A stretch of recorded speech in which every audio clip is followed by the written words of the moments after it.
தமிழ்நாடு அரசியல் எத்தனையோ அரசியல் தலைவர்களை, எத்தனையோ தேர்தல்களை சந்தித்து, எத்தனையோ முதலமைச்சர்கள், எத்தனையோ அமைச்சர்கள், எத்தனையோ எம்எல்ஏக்கள், எத்தனையோ எம்பிகளை கடந்து வந்திருக்கு. நீண்ட நெடிய வரலாறு தமிழ்நாடு அரசியலுக்கு உண்டு. அப்படிப்பட்ட தமிழ்நாடு அரசியலில் நிறைய முதலமைச்சர்கள் வந்திருக்கிறாங்க.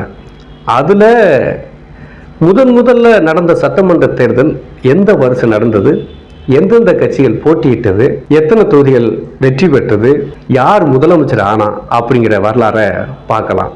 இந்தியா சுதந்திரம் பெற்ற பிறகு, அரசியல் சட்டங்கள் வகுக்கப்பட்ட பிறகு தமிழ்நாட்டில் நடந்த முதல் தேர்தல், அதாவது 21 வயது நிரம்பியவர்கள் எல்லாம் வாக்கு அளிக்கலாம் அப்படிங்கிற சட்டம் இயற்றப்பட்ட பிறகு தமிழ்நாட்டில் நடந்த முதல் தேர்தல் 1952ஆம் ஆண்டு ஜனவரி மாதம் 2ஆம் தேதி ஆரம்பிக்கப்பட்டது. ஜனவரி 2ஆம் தேதி ஆரம்பிக்கப்பட்ட தேர்தல் ஜனவரி 25ஆம் தேதி வரை நடந்திருக்கு. கிட்டத்தட்ட 23 நாட்கள் தேர்தல் நடத்தப்பட்டிருக்குது. அப்போ தமிழ்நாடு அப்படிங்கிற பேர் இல்லை, தமிழ்நாடு சட்டமன்ற தேர்தல் வராது, சென்னை மாகாண சட்டமன்ற தேர்தல் தான் வரும். மொத்தம் சென்னை மாகாணத்துக்குள்ள தொகுதிகள் 375 இடங்கள். இதில் 2 உறுப்பினர் கொண்ட தொகுதிகள் 237 இதுக்குள்ள அடங்கும். கிட்டத்தட்ட பார்த்தீங்கன்னா 375 இடங்கள் வேட்பாளரை போட்டிருக்காங்க. அப்போ அவ்வளோ தொகுதி இருந்திருக்கு தமிழ்நாட்டில். அப்போ தமிழ்நாடு கிடையாது, சென்னை மாகாணத்தில் அப்படி தான் சொல்லணும். அதில் போட்டியிட்ட முக்கியமான கட்சிகள்னு பார்த்தா இந்திய தேசிய காங்கிரஸ், இப்போ இருக்கிற அதே காங்கிரஸ் தான்.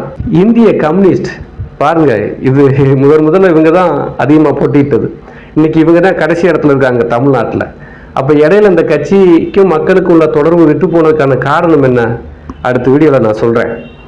அப்போது இந்திய தேசிய காங்கிரஸ், கம்யூனிஸ்ட் கட்சி, சோசியலிஸ்ட் கட்சின்ற ஒரு கட்சி, அதே மாதிரி கிசான் மசூர் பிரஜா கட்சி, வாயிலே நுழைய மாட்டுக்கு அப்படிப்பட்ட ஒரு கட்சி, இத்தனை கட்சிகள் போட்டியிட்டு இருக்கு.